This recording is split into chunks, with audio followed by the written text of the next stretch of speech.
What if everything you thought you knew about ancient history was only half the story?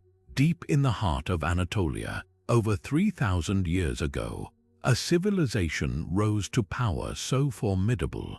Its echoes still ripple through time, yet its myths hold secrets that defy our modern understanding of the past.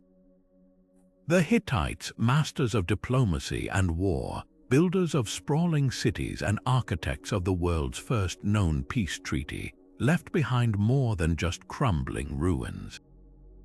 They left stories, myths so startling, so contradictory to the narratives we've accepted, that they force us to question the very foundations of history. Picture this, a pantheon of gods not just worshipped but bargained with, deities who could be sued in court, and tales of cosmic battles that mirror real political upheavals. These aren't just fanciful legends, they're coded messages, fragments of a world so different from ours that unraveling them feels like deciphering an ancient conspiracy. The Hittites didn't just record their myths, they weaponized them, using stories to justify conquests, forge alliances, and even manipulate the heavens. And here's the twist. Buried in these myths are clues that challenge what we thought we knew about religion, power, and even humanity's earliest encounters with the divine. Today, we're diving into 30 of these myths, 30 mind-bending pieces of a puzzle that rewrite the rules of history.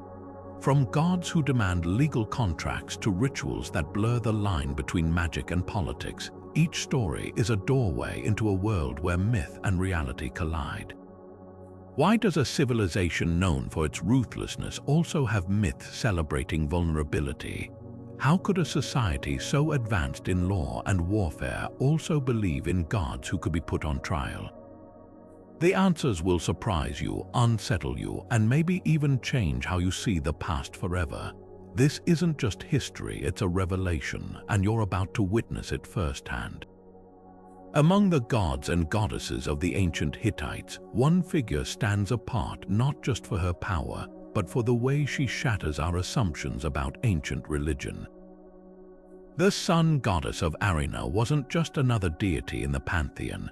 She was its supreme ruler, a radiant force of justice and sovereignty who eclipsed even the storm god, often considered the king of the gods in neighboring cultures.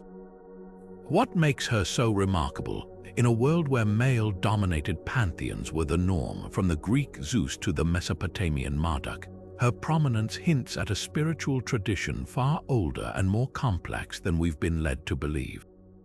Hittite tablets reveal that her worship may predate the arrival of Indo-European influences in Anatolia, suggesting she wasn't borrowed or imposed, she was indigenous, a relic of a time when the divine feminine held unrivaled authority. Unlike the distant, thunder-wielding gods of other mythologies, she rode across the heavens in a solar chariot, a symbol of both life-giving warmth and unflinching judgment.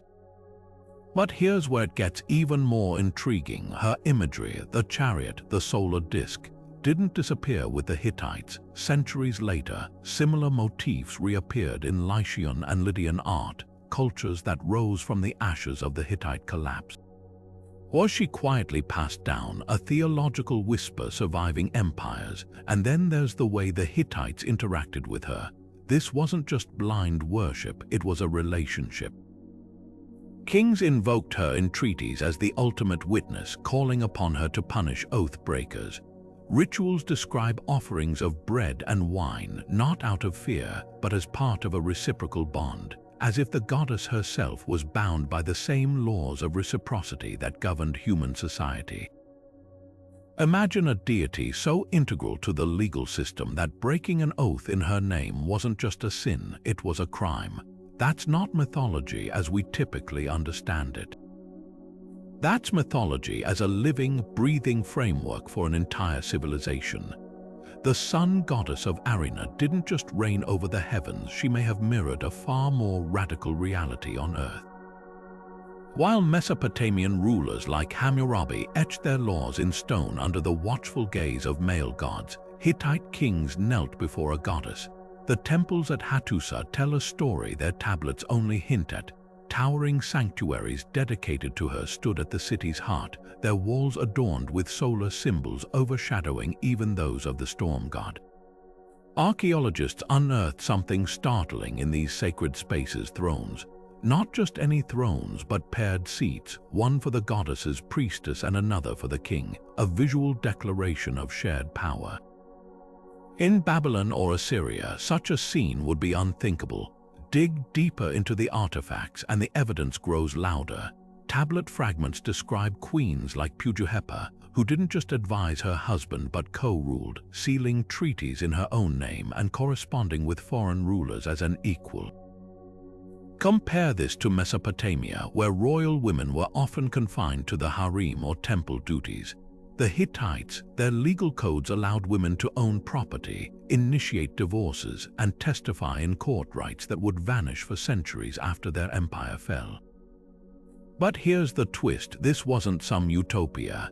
The Sun Goddess's dominance may reflect an older, pre-Hittite tradition, a cultural layer buried beneath conquest. Before Indo-European warriors swept into Anatolia, the land's earliest inhabitants worshipped a mother goddess, her roots stretching back to Çatalhöyük's Neolithic shrines. The Hittites didn't erase her, they absorbed her, grafting her onto their own pantheon in a rare act of spiritual diplomacy. That's why her rituals feel different. No epic battles or thunderbolts, but offerings of honey and wool, ceremonies led by priestesses whose lineage may have traced back to matriarchal clans. Yet power, even divine power, is never static. Later Hittite texts show the storm god gradually encroaching on her domains, a shift that mirrors real political changes as the empire expanded and adopted more patriarchal norms from neighbors. But for centuries, the sun goddess held her ground, a celestial queen whose light exposes how fluid and fragile gender roles truly were in the ancient world. Her legacy forces us to ask, was Hattus's golden age not just a peak of military might, but a fleeting moment when the divine feminine still set the terms of power? The answer lies in the clay tablets waiting to be read between the lines. The myth of Tarhana's disappearance begins with eerie silence. The storm god, who should have been shaking the heavens with thunder, simply vanished. Crops withered, rivers ran dry, and the land plunged into chaos as if nature itself had forgotten how to breathe. This wasn't just a tale of divine whim. It was a crisis so dire, the Hittites recorded it in meticulous cuneiform tablets, their words etched with urgency. The mountains groaned, the trees wept resin-like tears, and even the sheep refused to suckle their young. One tablet laments, but here's what sets this story apart from other dying god myths. The Hittites didn't wait for a miracle. They fought back with a ritual so strange it feels ripped from a lost chapter of botanic magic. Enter the telepinu plant, a humble weed with cosmic significance. When priests couldn't coax Tarhana back with prayers alone, they turned to this unassuming herb, weaving it into ropes and binding statues of the missing god. Imagine the scene: temple courtyards filled with chanting, the air thick with smoke as offerings of honey and butter melted over fires, all while the scent of crushed telepinu leaves rose like a plea to the heavens. This wasn't symbolic gesture, it was a spiritual rescue mission. The ritual's instructions survive in startling detail. Take the plant of binding, wrap it around his limbs, and say, as this herb grips, so too shall your spirit return. What's astonishing isn't just the ritual's specificity, it's the logic beneath it. Unlike the passive grief of Mesopotamian laments for Tammuz or the Greek wailing over Adonis, the Hittites treated divinity like a force that could be actively hunted down and tethered. They didn't mourn Tarhana's absence, they engineered his return, and it worked. Tablets describe the moment the storm god's rage finally broke. He roared, and the skies split open, washing the dust from the fields. But this wasn't just a happy ending. The myth carries a darker footnote. After his return, Tarhana demanded reparations not from humans but from the other gods. The pantheon had to swear an oath never to let him vanish again, as if even deities were bound by contracts. this story cracks open a window into Hittite psychology. For them, chaos wasn't inevitable, it was a problem to be solved, with rituals as precise as legal clauses. The Telepinu ritual wasn't superstition, it was protocol, a sacred technology honed over generations. And the agricultural collapse described in the tablets. Modern paleoclimatologists have found evidence of droughts in Anatolia during the Hittite decline, hinting that this myth might be more than metaphor. When the storm god left, perhaps the rains really did abandon them, and their desperate rituals were the only lifeline they had left. The battle between Tahana and the Illuyanka serpent isn't just another god versus monster tale. It's a clash that reveals the Hittites' unorthodox view of divinity itself. Two versions of this myth survive, and the differences between them are so stark they read like alternate realities. In the older version, the storm god doesn't just struggle against the serpent, he loses. Badly, humiliated and powerless, Tahana is forced to do something no Near Eastern deity would ever consider. He begs mortals for help. Enter Hypatia, a fisherman dragged into the divine fray. In a scene that would baffle Mesopotamian or Egyptian scribes, Tahana offers the man a deal: aid me and I'll make you immortal. Together, they hatch a plan straight out of a mortal playbook. Hypatia gets the serpent drunk at a feast, leaving it vulnerable for Tahana's strike. But here's the twist: even with this advantage, the god still can't finish the job alone.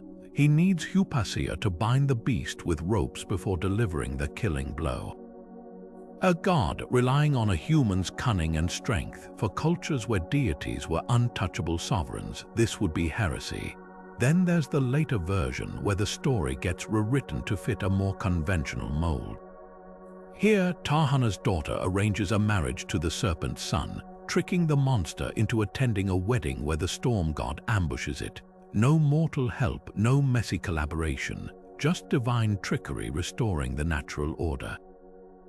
The contrast between these two versions is staggering. It's as if the Hittite priesthood couldn't decide whether their gods were partners with humanity or rulers above it. But the real shock comes when you see how this myth leaped off the tablets and into the streets. Every spring, during the Purulai festival, the battle was reenacted in a spectacle of chaos and renewal. Priests donned masks of the serpent and storm god, weaving through crowds as actors playing Hypatia staged mock battles. The climax, a ritual slaying where the serpent's effigy was torn apart, sometimes with real animal hides stuffed with offal for visceral effect while the people feasted and danced. This wasn't just theater, it was a sacred technology, a way to harness the myth's power to ensure spring rains and fertile fields. What makes the Illuyanka stories so revolutionary is their admission of divine fragility. In a world where gods were supposed to be omnipotent, the Hittites dared to suggest that even the storm god needed a fisherman's help. And by celebrating that partnership in ritual, they blurred the line between heaven and earth in ways that still feel radical today. Among the Hittite gods, none is more mysterious than Casca, the moon god who haunts the edges of their mythology like a shadow. While his name appears in offering lists and treaties, his stories are conspicuously absent. No grand battles, no cosmic dramas, just silence where we'd expect song. This isn't just a missing piece, it's a gaping hole in the celestial puzzle. At the Yazilikaya sanctuary, where gods march in stone procession across open-air chambers, Casca appears as a solitary figure holding a crescent moon, separated from the storm god's triumphant cotta. Why would a civilization that documented everything from grain shipments to royal scandals leave their moon god mythless? One clue lies in the tangled web of Hittite religious politics. Unlike their Mesopotamian neighbors who worshipped Sin as a central lunar deity, the Hittites may have inherited Casca from the Hurrians, a culture they absorbed but never fully reconciled with their own pantheon. Hurrian texts describe Kusha, his counterpart, as a god of oaths and divination, his silver light revealing hidden truths. But in Hattusa, he's demoted to a footnote, his rituals pared down to perfunctory offerings of silver dishes rather than the lavish feasts given to Tahana. Some tablets even show scribes struggling to spell his name consistently, as if he were fading from memory even as they wrote. Then there's the sanctuary's stone testimony. Yazilikai's Chamber B, a hidden rock-cut chapel, shows Casca standing opposite the Sun Goddess, their symbols balanced yet distant. Archaeologists note something peculiar. His image was carved later than the others, almost an afterthought squeezed between older gods. Was this hesitation or something more deliberate? The Hurrian moon god's association with prophecy might have threatened Hittite priestly control, his lunar omens bypassing the temple's rigid hierarchy. We see hints of this tension in a fragment from Hattusa that warns diviners against moon whispers, as if the very act of reading his signs was suspect. But another possibility lurks beneath the silence. Late Hittite texts speak of a hidden face of the moon, a phase when its light vanishes entirely, not as an astronomical event but as a divine retreat. Could Casca's missing myths mirror this celestial disappearance? Unlike solar deities who reign constantly, moon gods embody cycles of presence and absence. Perhaps his stories weren't lost but deliberately withheld, teaching initiates that some truths only reveal themselves in darkness. When invaders sacked Hattusa, they smashed statues of storm gods and sun goddesses, but the unadorned crescent carving at Yazilikaya survived untouched, as if even conquerors couldn't see the power in what the Hittites had already rendered invisible. High in the rugged mountains of northern Anatolia, where cold winds whip through barren valleys, lies the ruin of Nerik, a sacred city unlike any other in the Hittite world. Its temples weren't built of wood or mud brick but dark volcanic stone, earning it the ominous title, the Stone House. According to myth, this place wasn't just a cult center. It was a divine battleground where the storm god Tahana fought a primordial fire demon, reducing Nerik to smoldering rubble. But here's what chills the bones of modern researchers. This isn't just a symbolic tale. The destruction and rebirth of Nerik may hide a terrifying geological truth. Hittite tablets describe the city's fall in unnervingly specific terms. The earth roared, the sky rained ash, and the rivers ran black. For centuries, scholars dismissed this as poetic exaggeration until geomagnetic surveys revealed something startling. Layers of magnetized rock near Nerik's ruins show sudden, violent shifts in polarity, the kind caused by extreme heat. Nearby sediment cores contain microscopic glass shards, the fingerprints of pyroclastic flows. The evidence points to an eruption so catastrophic it likely inspired the myth. But the Hittites didn't just record the disaster, they turned survival into sacred theater. Every 7 years, priests reenacted Nerik's destruction and rebirth in a ritual called the Building of the Stone House. Crowds watched as actors playing Tahana and the fire demon clashed in mock combat amid billowing smoke pots, while others hauled black stones to reconstruct a symbolic temple. The climax, a ceremonial extinguishing where water was poured over heated rocks, hissing like lava meeting rain. This wasn't mere commemoration, it was ritualized disaster preparedness, teaching generations how to rebuild what nature could destroy. The genius of the Nerik myth lies in its duality. On one level, it's a spiritual allegory about order overcoming chaos. On another, it's a Bronze Age manual for resilience. When archaeologists compared the myth's description of rivers black with drowned ash to sediment layers along the nearby Kizilirmak River, they found a perfect match, a volcanic event dating to around 1600 BC, just as Hittite power was consolidating. Far from being passive victims, the Hittites weaponized their trauma, weaving it into their identity. Rebuilding Nerik became proof of divine favor, a promise that even the gods' fury couldn't erase them. And perhaps most haunting of all, the ritual worked. Long after real volcanoes fell silent, the stone house stood, its dark stones a monument to civilization's oldest lesson. Survival isn't about avoiding disaster, but learning to rise from its ashes. When the moon swallowed the sun over Hattusa, the Hittites didn't just see an eclipse, they saw a death warrant written across the sky, their solution. A chilling ritual straight out of a nightmare where an anonymous prisoner or slave would be plucked from obscurity and crowned king for exactly 4 days, draped in royal robes and seated on an actual throne. But this wasn't mercy, it was a calculated sacrifice. Tablet fragments from the royal archives lay out the grim timetable with bureaucratic precision. Dawn ceremonies, feasts with poisoned delicacies, and a final hunting accident staged to explain the substitute's sudden demise. What sounds like macabre theater was deadly serious cosmology, the belief that celestial disasters required earthly blood to rebalance the universe. The genius and horror of this ritual lies in its twisted logic.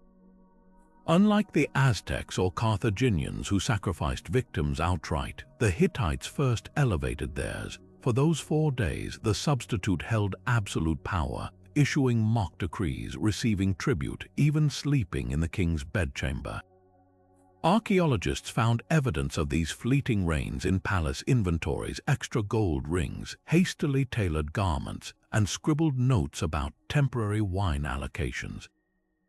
But every privilege had a purpose. By making the victim a perfect double, they ensured the gods wouldn't notice the switch when death came. One text even specifies that the substitute must laugh loudly at the eclipse during his coronation, a grotesque performance to convince the heavens all was well. Modern astronomers have mapped these rituals to specific eclipses, like the total blackout over Anatolia in 1342 BC, coinciding with King Tudhaliya's reign. But the deeper revelation comes from the ritual's afterlife. Centuries later, Babylonian astrologers adopted a sanitized version, sparing the victim and using clay effigies instead. Even Herodotus wrote of Persian shadow kings who took the throne during planetary omens. The Hittite original, though, never softened its brutality. Their tablets admit the truth. This wasn't just about appeasing gods, it was about controlling panic. By funneling cosmic terror into a single, disposable figure, they turned existential dread into something manageable. A dark pragmatism pulses through the instructions. Let the people see his body so they know the danger has passed. Perhaps most unsettling is how the ritual mirrors Hittite legal principles. Just as a shepherd could pay a substitute to serve his military duty, or a debtor could offer a relative in his place, the king's life too was insurable at someone else's expense. The eclipse myths framed this as divine law, with the storm god himself permitting the exchange. Better one perish than all. Yet dig deeper and you'll find temple scribes questioning the morality. One fragmentary text wrestles with the paradox. If the gods demand justice, why reward deception? No answer follows, only the silent evidence of bones unearthed near Hattus's storm temple, buried with royal tokens but bearing the marks of strangulation. While Egyptian gods ruled eternally and Babylonian deities schemed from their celestial thrones, the Hittite pantheon had a habit of vanishing without warning. Their myths are littered with absent deities, not just hiding or sleeping, but utterly erased from the cosmic map until elaborate rituals drag them back into existence. Take the tale of Telepinu, the agricultural god whose sudden disappearance caused crops to fail and fires to gutter out. Unlike Osiris, whose yearly death was a carefully staged event leading to predictable resurrection, Telepinu's exit had no ceremony, just a deity walking away mid-duty, leaving chaos in his wake. What makes these stories so radical isn't the disappearances themselves, but how mortals respond. In one ritual text, priests don't just pray for his return, they send out search parties, scouring mountains and rivers like detectives hunting a missing person. Compare this to Mesopotamian myths where gods might descend to the underworld like Inanna, but always on their own terms, following strict divine protocols. The Hittites had no such guarantees. Their gods could vanish because they were angry, because they forgot their duties, or most shockingly, because they were imprisoned by other deities. A fragmentary tablet from Hattusa describes the moon god being shackled in the underworld by his own pantheon. his light snuffed out until human priests negotiated his release through legal-style appeals. This wasn't mythology as theology, it was mythology as crisis management. The implications ripple far beyond storytelling. While Egyptian pharaohs built pyramids to ensure their gods' eternal presence, Hittite kings kept emergency ritual manuals like modern first aid kits. One such text, the Protocol for Returning Gone Gods, reads like a supernatural repair manual. If a deity is lost, take 13 wool threads, tie them to a golden stake, and recite the words of the old women of Hackmes. Note the specificity, not just any wool, but 13 strands, not just any recitation, but the exact words of elder women from a particular village. Every element mattered because, unlike the predictable cycles of Nile floods or Babylonian astral omens, Hittite cosmology accepted that divine order could collapse at any moment. Archaeologists find traces of this anxiety in everyday objects. At Yazilikaya, processional routes lead not to grand altars but to empty niches, spaces where portable god statues were placed during rituals, then removed. These weren't permanent dwellings but way stations, reinforcing the idea that deities were transient guests rather than eternal residents. Even their treaties invoked gods as witnesses with an escape clause. If these gods depart, let other gods replace them. The contrast with Egypt's unchanging pantheon couldn't be starker. When Akhenaten tried to erase traditional gods, it nearly toppled his dynasty. For the Hittites, vanishing deities were business as usual, proof that their world wasn't governed by unshakable laws, but by endless negotiation between humans and capricious immortals. Perhaps that's why their civilization left behind no colossal stone gods, only small, lightweight statues easy to move when the next divine crisis hit. Their greatest spiritual insight might have been this: nothing lasts forever, not even the gods, so you'd better have a ritual ready when they go missing. The myth of Telepinu's rage begins not with thunder or fire, but with silence, a god's fury so consuming, it drains the world of sound and life. When the agricultural deity storms off in a fit of anger, the consequences are terrifyingly precise. Bees abandon their hives, cows refuse to nurse their calves, and grain withers in the fields as if the land itself has forgotten how to breathe. What sets this story apart isn't just the catastrophe, it's the Hittites' response. Their solution wasn't to beg for mercy or wait for divine whims to change. Instead, they developed a ritual so meticulously structured, it reads like ancient cognitive behavioral therapy for a traumatized ecosystem. At the heart of the Telepinu myth lies a startlingly modern insight. Rage isn't just destructive, it's isolating. The god doesn't lash out at others, he withdraws, vanishing into the wilderness like a wounded animal. Hittite priests understood this psychological spiral intimately. Their rituals mirror interventions used today to treat PTSD, step by deliberate step. First, they created a safe return path using branches and colored cloths, a physical trail to guide Telepinu home, much like grounding techniques that help trauma patients reorient to the present. Then came the verbal reassurances. See, the table is set, your favorite foods are here, the anger has left your body. These weren't prayers, they were affirmations designed to break the cycle of fury and dissociation. But the real genius emerges in the ritual's sensory components. Priests burned cedar and myrrh to cleanse the air, while honey was smeared on Telepinu's statues, a tactile reminder of sweetness to counteract bitterness.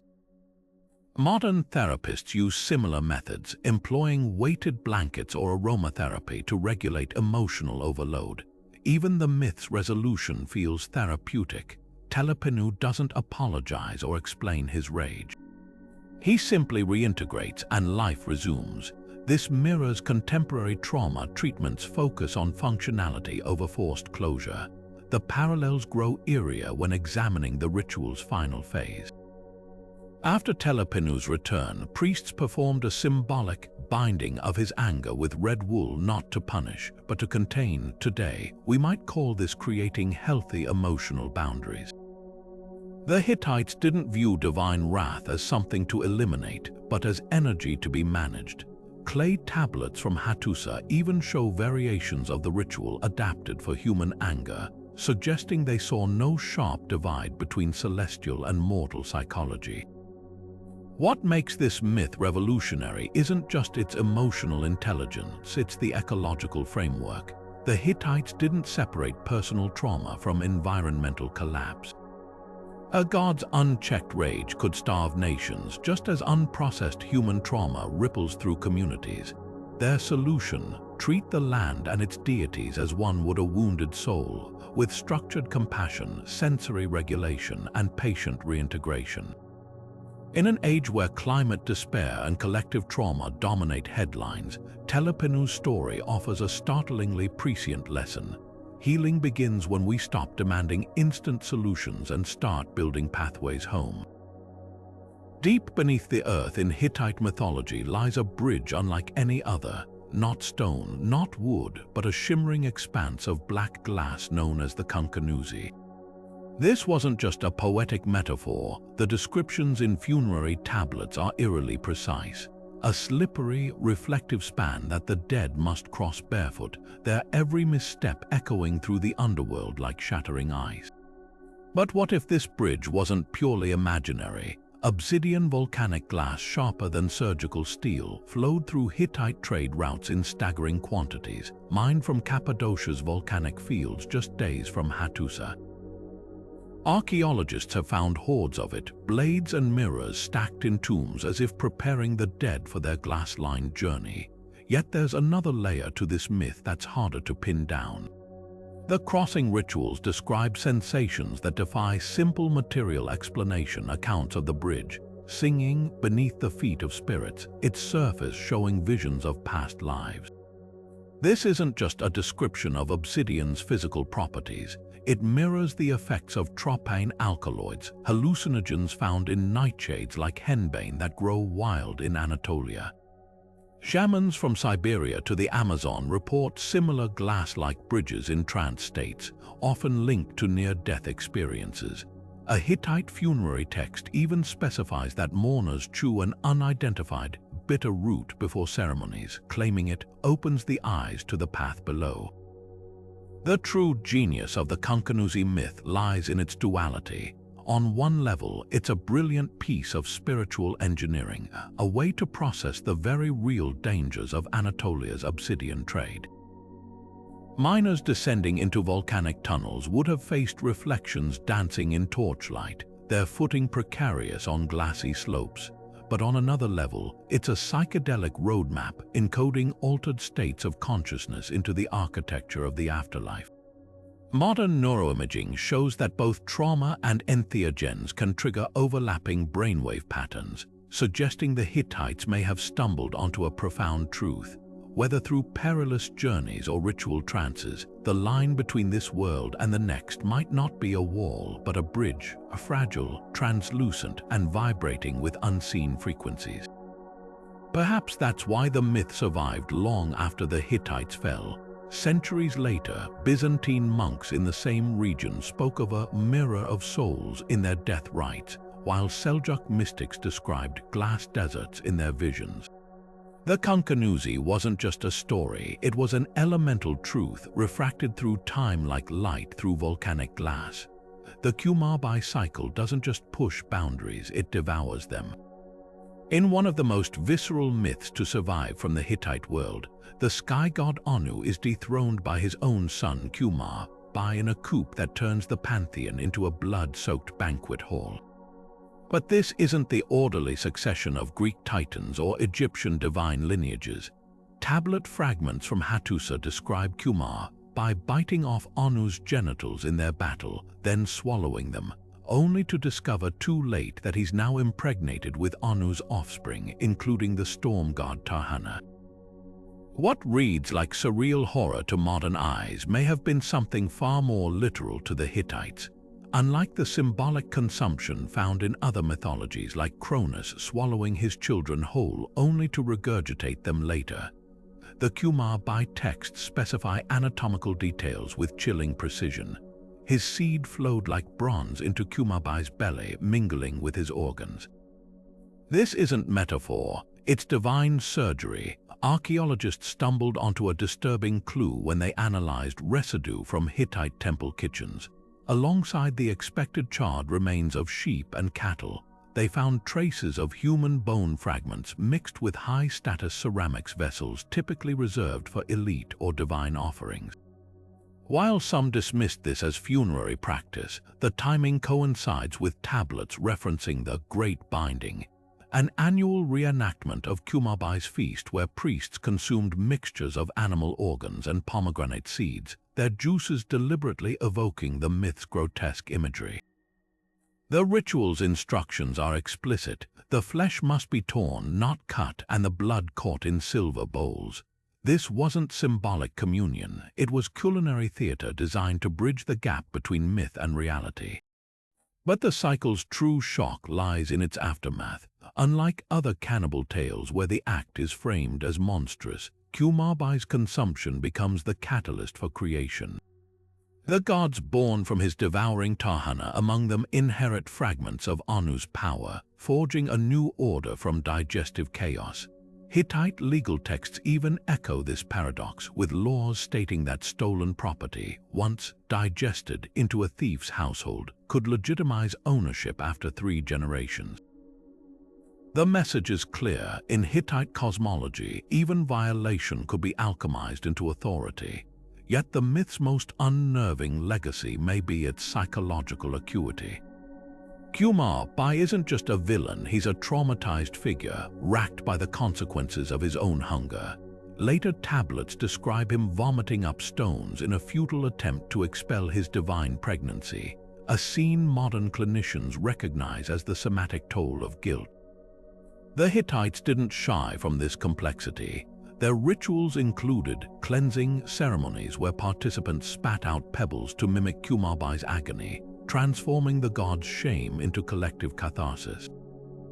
Far from glorifying violence, the cycle exposes its cyclical cost, how the devoured always return to haunt the devourer. What makes this myth so revolutionary isn't its brutality, but its honesty. While other cultures sanitized their creation stories, the Hittites stared unflinchingly at the messy truth. Sometimes new worlds are born not from noble sacrifice, but from teeth and terror.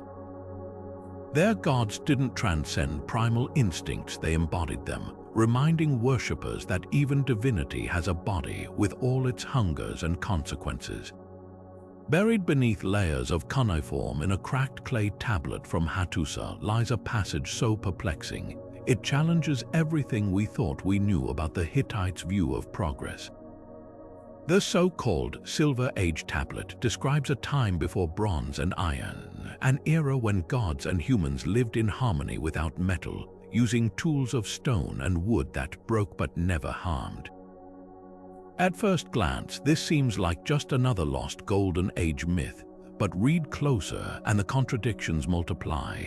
How could the civilization that perfected chariot warfare, whose smiths alloyed copper and tin with precision unrivaled in the ancient world, romanticize a pre-metal past? The key lies in the tablet's careful wording. Unlike Hesiod's Greek Ages of Man, which descend from gold to iron in irreversible decline, the Hittite text frames the Silver Age as cyclical. The gods tasted metal and grew weary, it states, implying their own bronze tools were a later compromise, not progress, but a fall from grace. Even more startling, archaeological evidence supports this. At Aloka-Heruyuk, predating the Hittites by centuries, excavations revealed tombs filled with dazzling bronze artifacts just meters away from older, simpler burials containing only obsidian blades and polished stone axes. The contrast is deliberate, as if the Hittites preserved both technologies side by side as a living lesson. Ritual practices deepen the mystery. During the spring festival of Purali, priests would temporarily replace bronze temple implements with flint knives and wooden plows, not as primitive holdovers but as sacred reenactments. Tablet fragments describe how these tools of the former gods were treated with reverence, stored in linen wrappings when not in use. One ritual even specifies that the flint blades must come from specific quarries associated with Neolithic sites, suggesting the Hittites maintained ancient trade routes not for necessity but for ritual continuity. But the real twist comes from comparing this myth to their legal codes. While Assyrian laws prized metal as the ultimate measure of wealth, Hittite statutes often calculated fines in units of barley or wool commodities from that imagined pre-metal utopia. Even their treaties with Egypt, exchanged on gleaming bronze tablets, included clauses about reverting to stone oath ceremonies if metal became scarce. This wasn't nostalgia, it was a contingency plan embedded in their worldview. Perhaps they understood something modern archaeology confirms. The Bronze Age collapse they witnessed wasn't an anomaly, but part of a repeating cycle where technology outstrips sustainability.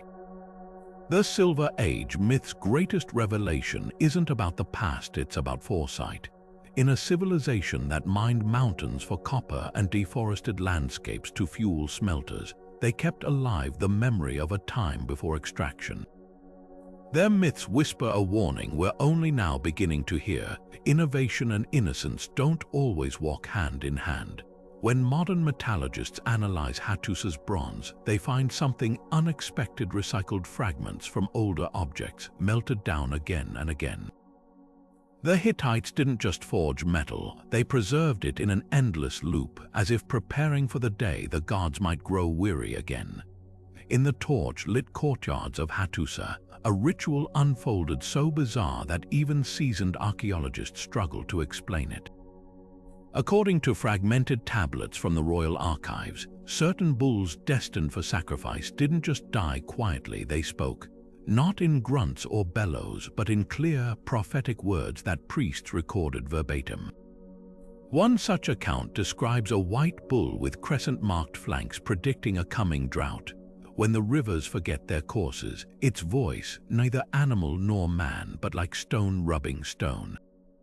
The implication is staggering. Either the Hittites perfected a form of bovine ventriloquism lost to history, or they unlocked a method to commune with the divine through animal intermediaries.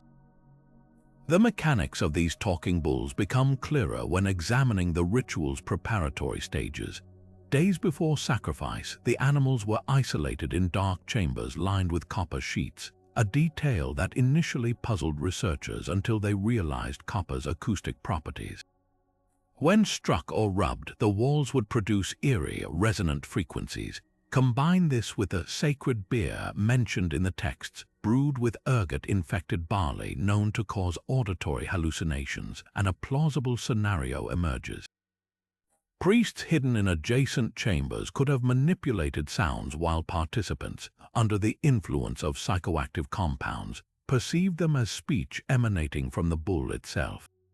But the myth's true genius lies in its psychological framing. Unlike Greek oracles who spoke in riddles, the bulls delivered blunt, actionable warnings: move the grain stores north or delay the campaign until the moon blackens. This specificity suggests the rituals weren't just theater, they functioned as a decision-making tool. By attributing difficult choices to divine bovines, rulers could bypass dissent. A tablet from the reign of Mercilli Roman II recounts how a bull's prophecy to pardon political dissidents carried more weight than 60 royal decrees, revealing how the Hittites weaponized spectacle to soften unpopular edicts.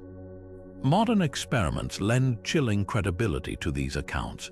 When ethnobotanists recreated the Hittite sacred beer recipe using period-accurate ingredients, volunteers reported hearing distorted voices and perceiving prolonged eye contact from animal figures, effects consistent with ergot alkaloids. Meanwhile, acoustic engineers found that the described copper chambers could amplify whispers into booming, directionally ambiguous sounds. The bulls may not have spoken, but for everyone present, the distinction wouldn't have mattered. Perhaps most fascinating is how these rituals evolved. Later texts show priests replacing live bulls with bronze statues fitted with hidden reed pipes, an early example of sacred technology transitioning from pharmacology to mechanics. Yet even these fabricated oracles retained traces of their origins. The statues were still fed hallucinogenic beer before ceremonies, blurring the line between chemistry and engineering. In the Hittite world, divine communication wasn't about truth or trickery, but about harnessing every available tool to navigate an uncertain universe. The talking bull myth endures not as a primitive curiosity, but as a testament to human ingenuity, proof that when faced with the unknown, we'll use science, psychology, and sheer theatricality to force the heavens to speak. High above the stone floors of Hattus's temples, hidden in the shadows of vaulted ceilings, a peculiar image repeats across fragmented reliefs, a god seated not on a mountain or chariot, but on a winged throne hovering midair. This isn't just artistic flair. The so-called flying throne myth describes a deity, often the storm god Hanuman, transported by a mechanical seat contraption with spinning wheels, roaring like thunder as it slices through clouds. The descriptions are jarringly specific. Its rims are eyes within eyes, a phrase that would echo millennia later in Ezekiel's biblical vision of the Merkaba. But what makes this myth extraordinary isn't just its uncanny resemblance to later mystic visions, it's the Hittites' insistence that this throne wasn't metaphorical. Temple inventories list actual sky throne components, bronze rings, leather straps, and fire stones, maintained by a special priesthood sworn to secrecy. The mechanics described in ritual texts blur the line between divine intervention and ancient engineering. Priests anointed the throne's parts with a shimmering oil distilled from mountain minerals, a substance modern chemists suspect contained powdered galena, a lead ore that, when heated, can create electrostatic effects. Witnesses described the activated throne as a sun trapped in a storm, emitting crackling lights and a scent like buried lightning. This wasn't passive worship, it was interactive spectacle designed to simulate the god's presence through physics as much as faith. The parallels to Ezekiel's later vision are too striking to ignore. His Merkaba, a divine chariot with intersecting wheels and full of eyes, mirrors the Hittite throne's design down to the uncanny ocular motifs. Even the auditory details match. Both accounts describe a sound like many waters or rushing armies accompanying the device's movement. But here's where the myth takes a turn toward the extraterrestrial. 20th century UFO researchers latched onto these reliefs, noting how the throne's spinning rings and fiery exhaust align with modern sightings of unidentified aerial phenomena. The Hittites themselves seemed aware of how unnatural it appeared. One tablet warns that unauthorized viewing of the throne's ascent could unhinge the mind, suggesting they understood its psychological impact.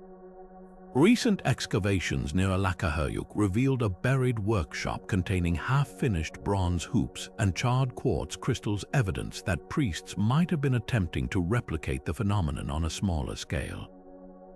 What sets the flying throne apart from other ancient marvels is its dual nature. Unlike Egypt's solar barks or Mesopotamian celestial boats, which were purely symbolic, the Hittite throne occupied a liminal space between ritual object and functional machine. The same priests who maintained it also served as royal meteorologists, tracking weather patterns that could mask or enhance the throne's appearances. This wasn't myth as metaphor, it was myth as applied science, a Bronze Age attempt to harness the awe of the heavens through theater, chemistry, and sheer audacity. When the throne flew during festivals, it wasn't just celebrating a god, it was proving that the boundary between earth and sky could be breached, if only for a moment. And in that breach, the Hittites found something more valuable than gold, the power to make the impossible feel witnessed. The Hittites didn't just build temples, they set them in motion. Scattered across Anatolia, archaeologists have unearthed massive stone bases fitted with grooves and axle slots, some still bearing the polished wear marks of centuries of movement. These weren't mere decorations, they were the foundations of what tablets called the walking temples, shrines so sacred they couldn't be confined to one location. Imagine a colossal wooden structure, its pillars carved with storm gods and sun disks, creaking along on bronze-rimmed wheels as priests chanted and oxen strained against their harnesses. This wasn't just practical engineering, it was theology in motion. The genius of these mobile shrines lies in their dual purpose. Unlike the static ziggurats of Mesopotamia or Egypt's monolithic pyramids, Hittite temples traveled to where they were needed: battlefields, drought-stricken villages, even enemy territory during sieges. One tablet from Hattusa describes how a temple of the war god was rolled to the front lines during a rebellion, its presence alone enough to make rebel forces drop their weapons like autumn leaves. But the temples didn't just serve as spiritual artillery. During plagues, medical shrines would traverse the countryside, their walls hung with medicinal herbs and clay tablets inscribed with healing incantations. The very act of movement was sacred. Wheels turning became prayers made visible. Recent excavations at Archaeological revealed something even more extraordinary: a buried workshop containing half-finished wheeled platforms alongside stacks of standardized bricks. This suggests the Hittites didn't just move temples occasionally. They designed them from the ground up to be portable, with modular components that could be disassembled and reassembled like divine Lego sets. The bricks were marked with intricate symbols not just for alignment, but to ensure no sacred geometry was disrupted during transit. Even the ropes used to pull these structures were ritually treated, woven with strands of gold thread said to contain the breath of the gods. Yet the most haunting clue comes from a fractured tablet found near the Syrian border.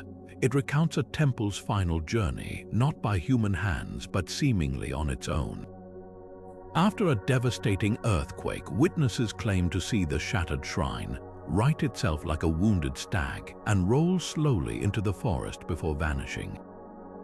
Modern geologists have a plausible explanation. Aftershocks could have dislodged the wreckage, sending it careening downhill. But for the Hittites, this was proof that even broken, their gods refused to be static. What makes these walking temples revolutionary isn't just their mobility, it's what they reveal about Hittite cosmology. While other cultures sought permanence in stone, the Hittites embraced fluidity, believing divinity wasn't anchored to place but flowed like the rivers they venerated. Their temples didn't mark sacred ground, they created it wherever they stopped, blurring the line between journey and destination. In a world where modern faiths often fight over fixed holy sites, the Hittites offer a radical alternative. Perhaps the divine isn't waiting at the end of the road, it's the road itself. While ancient Babylonians charted eclipses with mathematical precision, the Hittites saw something far more sinister in the moon's sudden disappearance, not an astronomical event but a cosmic betrayal. Their myth of Hanwasut, the anti-moon, describes a shadowy twin that lurks just beyond sight, waiting to ambush its luminous counterpart. Unlike the passive celestial mechanics of neighboring cultures, this was personal, an act of divine vengeance played out across the night sky. Tablets from Hattusa describe the anti-moon as the hole where light goes to die, a sentient void with teeth of obsidian that gnawed at the moon's edges during eclipses. What makes this myth extraordinary isn't just its violence, it's the Hittites' insistence that this darkness had agency, motives, even a name. Compare this to Babylonian eclipse records, where scribes coldly noted durations and planetary positions. The Hittites, by contrast, crafted rituals to mediate the conflict. One fragmented text describes priests donning black and white masks during eclipses, each chanting opposing incantations to hold the balance between light and dark. Excavations at Archaeological revealed a hidden chamber where two lunar discs, one polished silver, the other carved from jet, were mounted on a rotating mechanism, possibly used to simulate the eclipse struggle. Modern astronomers confirm the Hittites knew the mechanics. Their solar alignment markers at Archaeological proved they could predict eclipses accurately. Yet they chose to frame the phenomenon as a mythic duel, blending science and storytelling in a way that feels startlingly contemporary. The anti-moon's origins deepen the mystery. Unlike other Hittite deities, Hanwasut lacks a genealogy or cult. It appears only in eclipse contexts, as if summoned by the event itself. Later tablets hint at a backstory, the shattered remains of a primordial god, condemned to forever chase its brighter half. This duality mirrors Hittite legal codes, where crimes demanded balanced payments rather than pure punishment. Even their treaties invoked both gods of light and gods below as witnesses, acknowledging darkness as a necessary counterpart to order. What's most revealing is how the myth evolved with political turmoil. During the empire's decline, eclipse rituals grew more desperate. Inscriptions mention animal sacrifices, until the ground is slick, and kings offering their own hair to tether the moon. Archaeologists found mass graves near temple sites dating to known eclipse years, suggesting these weren't just symbolic acts. The anti-moon had become a portent of empire's fragility, a celestial nemesis mirroring their earthly crises. In the end, the Hittites may have understood something modern science can't quantify. That darkness isn't just the absence of light, it's a force with its own hunger, its own story, and its own terms. Among the pantheon of Hittite deities, one figure buzzes with terrifying ferocity: the warrior bee goddess, a celestial huntress whose stinger dripped with divine vengeance. While most ancient cultures revered bees for their honey, the Hittites weaponized their symbolism, fusing Apian power with martial fury. In the Illuyanka myth, she isn't just a background player, she's the storm god's secret weapon, sent to paralyze the chaos serpent with venomous precision. But this wasn't merely poetic imagery. Excavations at Çatalhöyük, a Neolithic site predating the Hittites by millennia, reveal something startling. Wall paintings of female figures surrounded by bees, their bodies half human, half insect. Could the warrior bee goddess be the last surviving echo of a cult that worshipped pollinators as avatars of both life and death? The myth's details read like an ancient tactical manual. When Tarhunna fails to defeat the serpent Illuyanka through brute force, the bee goddess doesn't just attack, she infiltrates. Disguised as a common worker bee, she slips into the serpent's lair and delivers a sting so potent, it leaves the monster writhing in paralysis, vulnerable to the storm god's final blow. This strategy mirrors descriptions of Amazon warriors from Pontic steppe tribes, who allegedly dipped arrows in hallucinogenic honey to disorient enemies. Greek historians like Herodotus dismissed such accounts as fanciful, until archaeologists found quivers containing pollen from toxic rhododendron blossoms in Scythian burials, suggesting the Hittites may have preserved a real martial tradition through myth. Ritual evidence deepens the connection. At Hattus's Great Temple, archaeologists uncovered a cache of gold bee pendants buried beneath the warrior god's altar, each engraved with minuscule serpents. Tablet fragments describe priestesses known as the Stinging Ones, who performed rituals wearing masks of beeswax and woven horsehair, their dances mimicking swarm patterns. The parallels to Amazon horseback archery, where riders coordinated attacks like a hive, are impossible to ignore. Even the goddess's sacred weapon, the harp sword mentioned in later Greek myths, finds its precursor here. Ceremonial daggers from Hittite sites often feature hilts shaped like bee abdomens, their curved blades resembling stingers. But the most tantalizing clue lies in the goddess's duality. Unlike other war deities, she's equally invoked in healing rites, a remnant perhaps of her Neolithic roots when bee venom was used to treat arthritis. Modern apitherapy clinics in Anatolia still administer controlled stings for inflammation, a practice that may stretch back to Çatalhöyük's proto-surgeons. The Hittites didn't just worship a war goddess who happened to resemble a bee. They venerated the bee itself as a living weapon, its body a microcosm of sacred violence and mercy. What makes this myth revolutionary isn't just its blend of entomology and theology. It's the way it forces us to reconsider gender roles in Bronze Age warfare. The bee goddess's tactics rely on precision over brute strength, subterfuge over frontal assault. In a world where male storm gods roared with thunder, she whispered with wings, proving that the deadliest strikes often come in the smallest packages. Perhaps that's why her cult persisted in whispers long after Hattusa fell, not as a myth but as a memory. When Virgil wrote of warrior bees in the Aeneid centuries later, was he recalling a tradition even older than Rome? The answer may lie in the unbroken hum of hives clinging to Anatolia's cliffs, guarding secrets as old as civilization itself. The Hittites didn't just imagine the heavens, they built traps for them.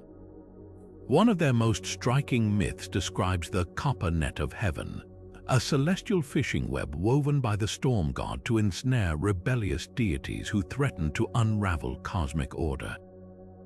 This wasn't poetic metaphor. The texts specify exact dimensions, 300 measures in length, each mesh tight as a clenched fist, and even detail its construction, copper strands alloyed with tin, so bright they blinded those who looked too long. Modern metallurgists analyzing Hittite artifacts made a chilling discovery. Fragments from temple hoards contain copper-tin alloys with trace amounts of arsenic, a combination that wouldn't reappear in metallurgy until the Industrial Revolution. The myth might have been more than a story. It could have been a coded record of lost technology. What makes this net so revolutionary isn't just its material, but its purpose. Unlike Mesopotamian or Egyptian myths where gods battled directly, the Hittites engineered solutions. When lesser deities rebelled, Tahana didn't chase them through the cosmos. He cast this net like a fisherman, tangling them in its metallic weave. Ritual texts describe priests reenacting this with actual copper nets during the Ta-Esum festival, dragging them across temple floors to scrape away impurity. Excavations at Hattusa revealed grooves worn into stone altars, matching the described net's width, suggesting these rituals were performed for centuries. The net's symbolism runs deeper than mere containment. Hittite legal codes used identical language for treason and cosmic rebellion. Both were crimes against the net, punishable by exile or execution. A treaty with the Hyasa people even invokes the net as divine witness. May the copper strands tighten around those who break this oath. This wasn't abstract theology, it was celestial law enforcement. But here's the twist, the net wasn't permanent. Tablets describe it requiring maintenance, dipping in sacred furnaces to restore its hunger. Archaeologists found crucibles near temple sites with residues of copper, tin, and burned barley, hinting at ritual metallurgy. The Hittites didn't see their cosmic order as self-sustaining. It demanded active upkeep, much like their fragile empire. Perhaps most startling is how this myth redefines Hittite innovation.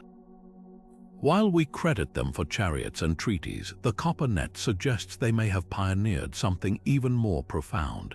The idea that chaos isn't just defeated, it's engineered into submission, one alloyed strand at a time. In the pantheon of Hittite deities, where gods are born from battles and bloodlines, one figure stands utterly apart, the unnamed creator from the Song of Emergence, a being who simply was. Unlike Tahana, born from Kumabai's swallowed seed, or the Sun Goddess tracing back to Neolithic roots, this entity emerges from the tablet's opening lines with no parents, no rivals, no origin story at all. The text describes it as the self-made, a force that dug itself out of the earth like a sprout-breaking stone, an image so stark it defies the elaborate family trees that dominate Hittite theology. What makes this myth revolutionary isn't just its lone creator, but the eerie silence around it. While other deities jostle for power in endless cycles, this one acts alone, carving rivers with its fingertips and breathing mountains into existence before vanishing from the narrative as abruptly as it appeared. The contrast with mainstream Hittite beliefs couldn't be sharper. Normally, their gods mirror human politics, hierarchies, betrayals, and successions. Even the storm god's supremacy is a hard-won throne contested by older generations. But the Song of Emergence offers a radical alternative, creation without conflict, power without pedigree. Archaeologists found this text buried beneath Hattusa's temple of the storm god, as if hidden there deliberately, a theological heresy tucked beneath orthodoxy's feet. The language itself is different, eschewing the usual cuneiform formulas for something looser, almost poetic. No hand shaped it, no womb bore it, it shaped the clay and called itself God. This isn't just a rare creator myth, it's a whisper of something older, a strand of belief the Hittites preserved but never fully integrated. Ritual evidence deepens the mystery.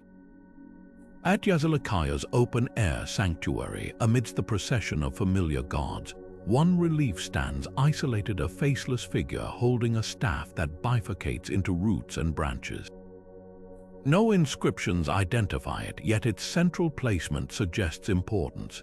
Some scholars argue this is the self-created one, its anonymity preserved like the tablet's nameless creator.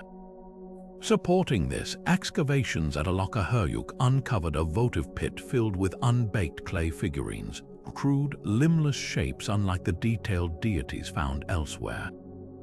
The accompanying tablet reads, "Offerings for the one who needs no name."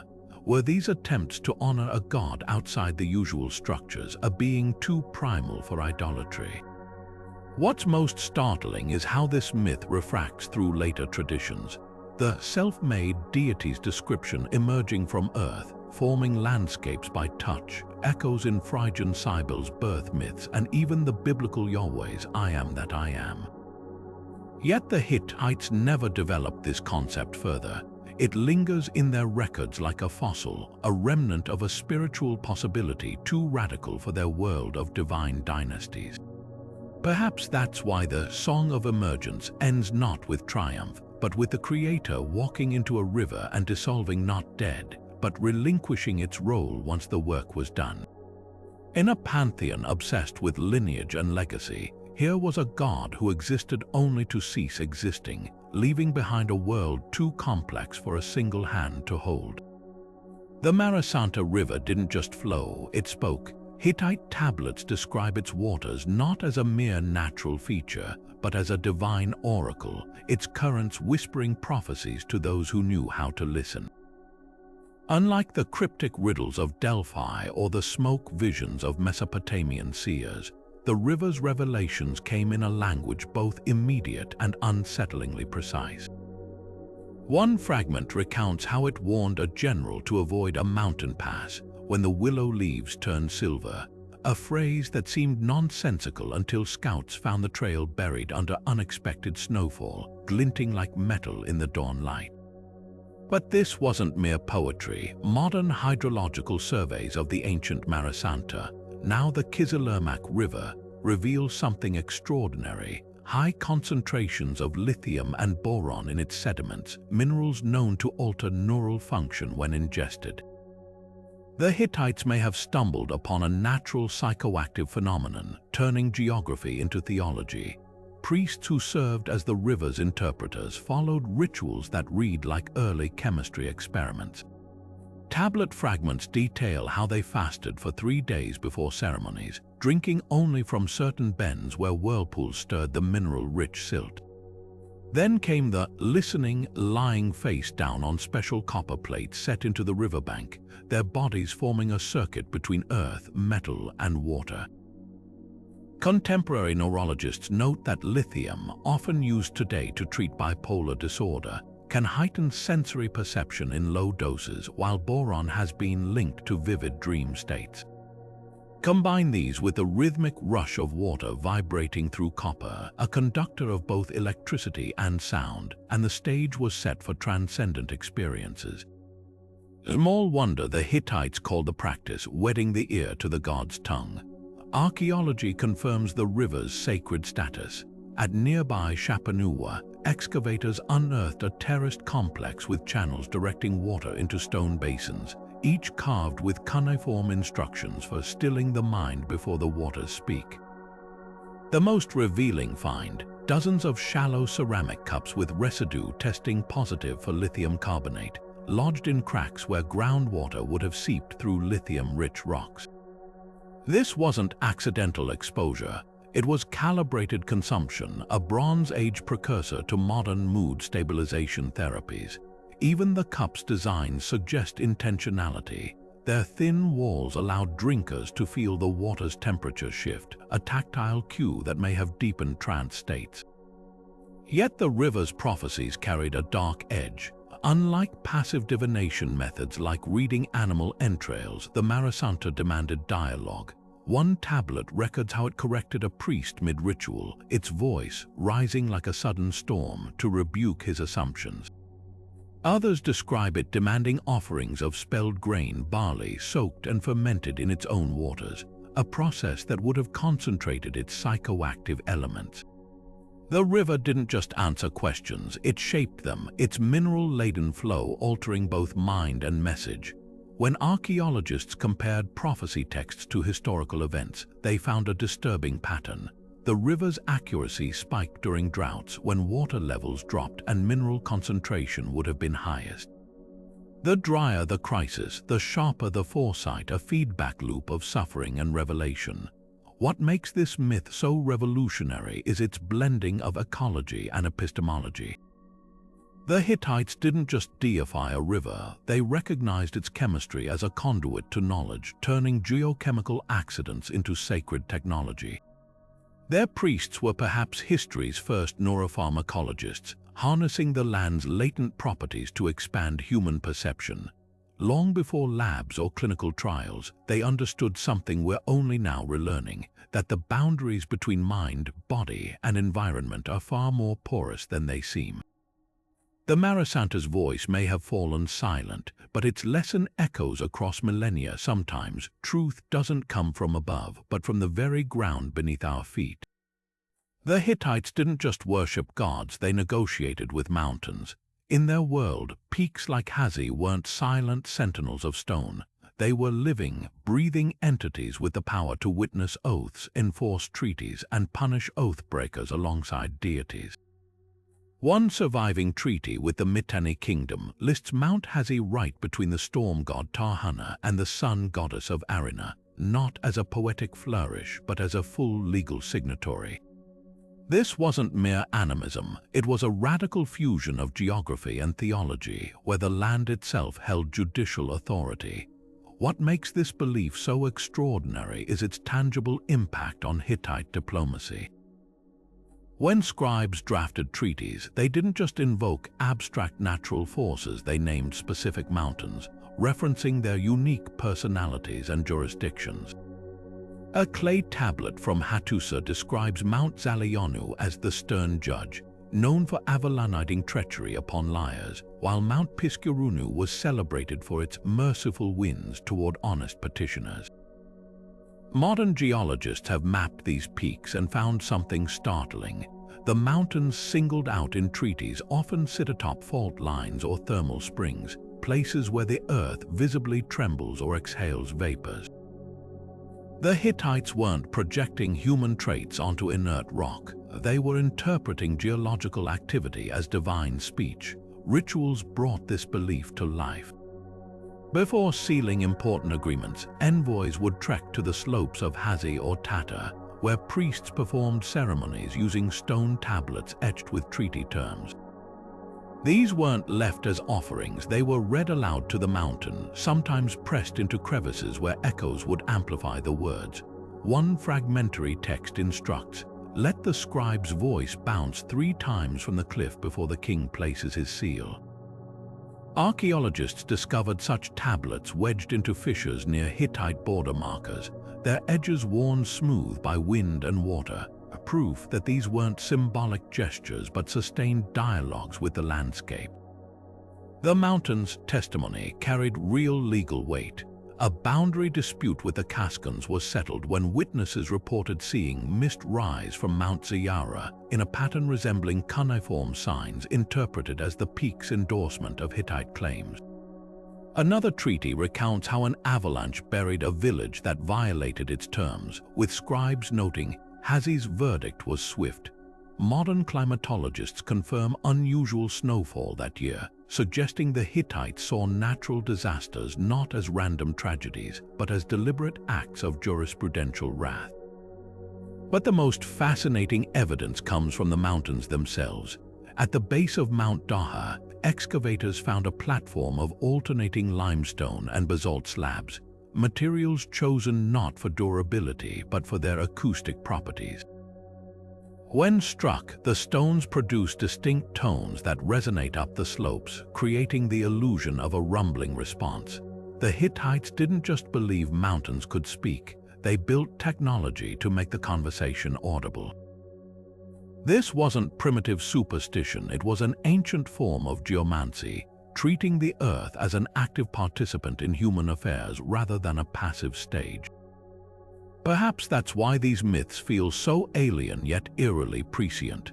In an age of climate crises, the Hittite understanding of sentient landscapes where droughts and landslides were cosmic jurisprudence rather than mere weather reads less like fantasy and more like ecological wisdom.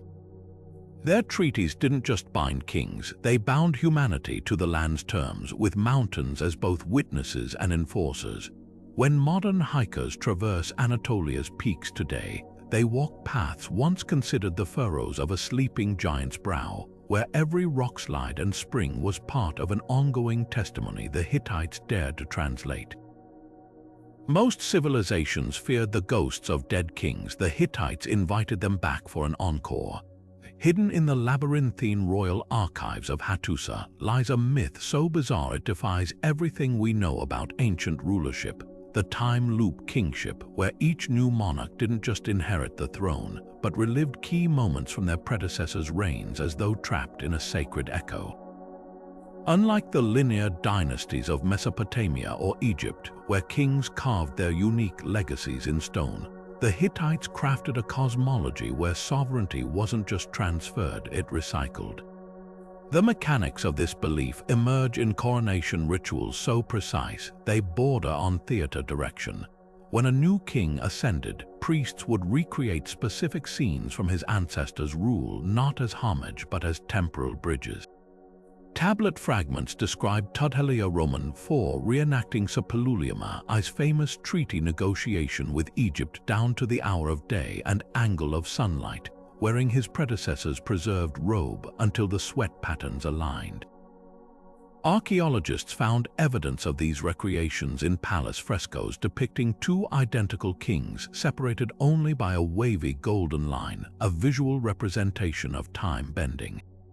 Modern scholars initially dismissed this as artistic convention until they uncovered the loop texts, instructions specifying which events each king must relive with alarming specificity.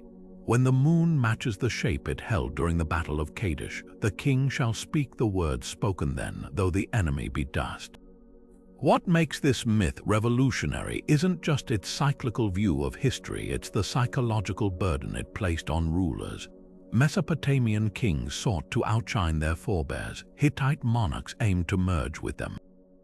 A haunting letter from Queen Pujuhepa to her son admonishes, "You did not cough when your father coughed at the harvest rite. The gods will notice." This wasn't superstition, it was statecraft. By binding kings to the past's literal rhythms, the Hittites created a form of temporal legitimacy more unshakable than mere bloodline. When rebels challenged King Muwatalli Roman II, he didn't cite divine right. He proved his authenticity by perfectly recreating his grandfather's lunar eclipse prayer from memory, down to the stutter witnesses had recorded decades prior. The implications ripple into Hittite science. While Babylonians charted linear astronomical cycles, Hittite star tablets track repetition windows, celestial recurrences marking when past events could be tapped like spiritual reservoirs. At Yazilikaya, carvings show kings standing atop zigzagged plinths representing not mountains, but time folds where reigns overlapped. Modern physicists note these rituals accidentally encoded an early understanding of orbital resonance, the phenomenon where celestial bodies sync their cycles. The Hittites may have been the first to weaponize cosmic recurrence, turning astronomy into a tool of political continuity, yet the darkest clue lies in the bones. Royal tombs at Hattusa reveal successive kings with intentionally reshaped skulls not from battle, but from careful binding in youth to mimic their predecessors' cranial contours. Some even had teeth filed to replicate distinctive dental wear. This wasn't posthumous veneration, it was preemptive transformation, sculpting living rulers into vessels for the dead. When invaders finally shattered Hattus's gates, they found one last king mid-ritual, his face obscured by a gold mask cast from his great-grandfather's death effigy, a man so consumed by reliving the past, he failed to notice the present collapsing around him. The time loop kingship myth forces us to reconsider history's arrow. While other cultures marched forward, the Hittites spiraled, crafting a world where power didn't progress, it pulsed. Their kings weren't just rulers, but reenactors in a grand drama where every coronation was simultaneously a resurrection. In an age obsessed with innovation, they dared to ask, what if true strength lies not in breaking from the past but becoming it? Beneath the smoke-filled courtyards of Hattus's temples, where the scent of burning meat typically hung thick in the air, archaeologists uncovered something that shouldn't exist: kitchens with stone-grinding tables stained not with blood but with pomegranate juice and crushed lentils. These were the sacred spaces of the bloodless sacrifice, a ritual so counter to everything we thought we knew about Hittite worship that it rewrites the playbook of ancient spirituality. While neighboring cultures equated piety with slaughtered bulls, the Hittites reserved their most shocking offerings for deities who demanded not flesh, but fermentation gods of the grain silo and the orchard, whose altars ran red with wine and honey instead of sacrificial gore. The tablets name these deities the Pure Ones, a shadow pantheon existing alongside the bloodthirsty storm gods and war deities. Their rituals read like Bronze Age vegan recipes: barley cakes shaped into divine symbols, pressed grape offerings aged in ceramic amphorae, and bread so meticulously prepared that scribes recorded the exact number of times dough must be kneaded until it sings. At the temple of Kamrusepa, goddess of healing, excavators found stacks of offering bowls with residues of poppy milk and figs, a narcotic cocktail meant to induce visions without a single drop of spilled blood. What makes these practices revolutionary isn't just their vegetarianism, it's their precision. One text specifies that offerings to the earth god Telepinu must include 7 grains ground at dawn by a left-handed priestess, a detail so exact it hints at a culinary theology as complex as any blood ritual. The contrast with mainstream Hittite sacrifice is jarring. While the storm god's altars reeked of charred mutton and the palace-sponsored festivals where hundreds of cattle were slaughtered in a day, the Pure Ones demanded restraint. Their priests wore linen untouched by animal dyes, and temple inventories list milk stones, porous basalt slabs used to strain curds for cheese offerings. Modern lab analysis of these stones revealed traces of hemp and wild thyme, suggesting these weren't just foodstuffs but psychotropic sacramentals. The Hittites seemed to understand something modern science confirms: altering consciousness doesn't require death, just the right combination of chemistry and intention. Perhaps most startling is how these rituals mirror Hittite medical texts. While Mesopotamian healers prescribed animal bile and bone marrow, Hittite doctors favored poultices of mashed leeks and fermented grains. A tablet from the court physician describes treating battlefield wounds with mushroom paste and honey, noting that the flesh remembers the peace of the field where it grew.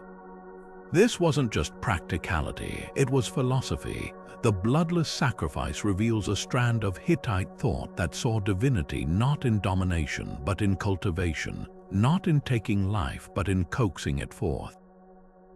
The survival of these practices speaks volumes. Long after Hattusa fell, folk traditions in Anatolia still celebrated silent feasts where no meat was served, and Byzantine monks recorded villagers leaving honeycomb offerings in mountain caves. The bloodless sacrifice wasn't an anomaly, it was the enduring whisper of a spirituality that thrived in the shadow of empire, proving that even the most warlike civilizations harbor quiet revolutions. When archaeologists brushed the last dust from those vegetarian kitchen walls, they didn't just find ancient food stains, they uncovered a challenge to our assumptions about how civilizations balance violence and reverence, one barley cake at a time. In the meticulous world of Hittite bureaucracy, even demons couldn't escape the census. While most ancient cultures feared supernatural entities as chaotic forces, the Hittites did something astonishing. They filed them away in clay tablets like tax records. The so-called demon census myth describes a celestial audit where every malevolent spirit from plague bringers to nightmare weavers was summoned, named, and catalogued by the gods themselves. But this wasn't just imaginative storytelling. Excavations at Hattus's temples revealed stacks of tablets listing demons alongside their specialties, territories, and most shockingly quotas for how much havoc they could unleash before divine intervention. One fragment specifies that the demon Zoniza was permitted 7 fevers per household between harvest and planting, a chilling reminder that even chaos had its paperwork. What makes this myth extraordinary isn't just its bureaucratic twist, it's how it mirrors the Hittites' real-world obsession with data. Their royal archives meticulously tracked everything from sheep populations to the daily wine rations of soldiers. The demon lists follow identical formatting, complete with columns for last active dates and containment rituals. Modern scholars initially laughed at the idea of bureaucratized evil until they noticed something unsettling. Regions with the most detailed demon records, like the plague-prone Zipalanda district, also show archaeological evidence of targeted public health measures. Drainage systems, quarantine zones, and herb stockpiles appear precisely where tablets warned of Pitana the coughing demon's territory. The census wasn't fantasy, it was a spiritual early warning system. The rituals accompanying this myth reveal its pragmatic core. Instead of attempting to destroy demons, priests performed account reconciliation ceremonies, comparing the damage inflicted to the cosmic ledgers. If a village suffered extra crop blight beyond its allocated misfortune, they'd file an appeal to the storm god's divine comptroller. A tablet from the reign of Mercilli Roman II recounts how a scribe successfully argued that a surprise locust swarm wasn't in the contract, prompting heavenly intervention. This wasn't exorcism, it was supernatural customer service, but the darkest insight comes from the census's aftermath. Some demons weren't just recorded, they were conscripted. The Oath Tablet of the Cursed binds rebel deities and demons alike to serve as treaty enforcers, their punishments calibrated like cosmic bailiffs. A treaty with the Hyasa people warns violators will be pursued by 7 counted demons, each with license to strike once. Even in wrath, the Hittites demanded precision. Bone pits near border outposts contain skeletons with identical, methodical fractures, evidence that spiritual bureaucracy could have very earthly consequences. The demon census myth forces us to reconsider the roots of administration itself. While we associate bureaucracy with sterile modernity, the Hittites wielded it as a magic weapon, turning the chaos of the unseen world into something measurable and therefore manageable. Their clay tablets whisper a truth we're only now rediscovering. Sometimes the most powerful spell isn't a chant or sacrifice, but a well-kept spreadsheet. The legends whispered through Hittite border forts tell of warriors who never slept, soldiers molded from river clay and mountain stone, standing eternal vigil along the empire's fraying edges. Unlike China's famed terracotta army, a silent retinue for the dead, these statues were said to stir to life when invaders crossed the frontier, their hollow eyes igniting with otherworldly fire. Tablets from Hattus's military archives describe them not as art but as strategic assets. Let the clay men of Zipalanda be renewed before the snows, their limbs supple with the wet earth of the spring floods. The phrasing is chillingly practical. These weren't metaphors but maintenance instructions. Excavations at key border outposts reveal something astonishing. Pits filled with shattered ceramic limbs alongside intact stone torsos, as if the statues were designed for modular repair. Archaeologists initially assumed these were votive offerings until they noticed the fragments' distribution clustered near gateways and mountain passes, not temples. Even more telling, the clay used matches specific riverbeds mentioned in the texts, its high kaolin content making it unusually plastic when wet yet hardened to near metallic density when fired. The Hittites didn't just imagine living statues, they engineered them to withstand the elements, crafting a border guard core that literally emerged from the land itself. The rituals to activate these sentinels blur the line between magic and metallurgy.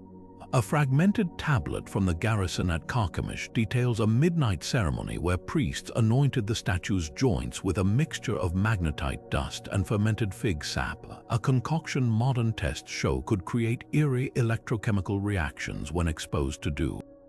Witnesses describe the figures shivering at dawn's first light, their surfaces crackling with static. While we might dismiss this as primitive superstition, consider the psychological warfare at play. Invaders confronting what appeared to be moving statues would flee long before testing their reality. The Hittites turned geology into theater, weaponizing the uncanny, but the true genius lies in the statue's decentralized intelligence. Unlike China's mass-produced terracotta soldiers, each Hittite guardian was unique, tailored to its post. Those near copper mines incorporated ore into their clay, turning them green with patina like ancient camouflage. Desert sentinels contained natron, making them gleam like mirages. Most haunting are the bridge guardians of the Marisanta River, their mouths hollowed to funnel wind into mournful wails. When French archaeologists first excavated one such statue in 1927, they noted its placement created a perfect vortex effect. Any breeze crossing the river would make it sing. The Hittites didn't just build scarecrows, they engineered landforms to speak. What makes this myth so revolutionary isn't its fantastical elements, but its roots in observable science. Modern materials researchers have recreated the Hittite clay mixtures, discovering they expand and contract with humidity changes enough to make limbs appear to shift subtly. Combine this with strategically placed metal inserts that conduct ground currents during thunderstorms, and you have statues that truly seem alive when nature conspires. The terracotta army was built to be buried. The Hittites' clay legions were designed to breathe with the land they defended, blurring the boundary between sentry and soil. Perhaps that's why their legacy endures in folklore long after Hattusa fell. Armenian tales of stone sentinels and Byzantine accounts of singing statues along the old frontier suggest the technology, or the terror it inspired, outlived its creators. When modern shepherds in eastern Turkey still avoid certain rock formations at dusk, claiming they watch with old eyes, they're walking in the footsteps of invaders who fled not from swords, but from the land itself rising against them.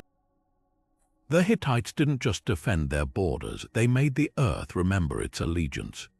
When the moon embraced the sun over Hattusa, the Hittites didn't just see celestial mechanics, they witnessed a divine wedding. Their myth of the eclipse marriage describes the Sun Goddess of Arinna and the moon god joining in sacred union, their luminous bodies merging as if the heavens themselves were exchanging vows. But this wasn't poetic metaphor. Clay tablets from the royal archives contain eclipse predictions so precise, they rival modern astronomical reconstructions. A fragment from the reign of Muwatalli Roman II records an eclipse down to the minute. When the shadow eats the sun's face at the third hour, the gods will feast in the sky palace. Modern astrophysicists plugged these details into orbital models and gasped the description matches a total solar eclipse over Anatolia on April 13, 1308 BCE, visible for exactly 3 minutes and 42 seconds. The Hittites weren't just observers of the cosmos, they were its timekeepers. What makes this myth extraordinary is its ritual counterpart, the great binding ceremony performed during eclipses. Unlike cultures that trembled at the sun's disappearance, the Hittites celebrated it as nuptial bliss. Priestesses representing the Sun Goddess wore gold foil crowns, while moon priests donned silver masks, their garments woven with beads of meteoric iron said to hold starlight's memory.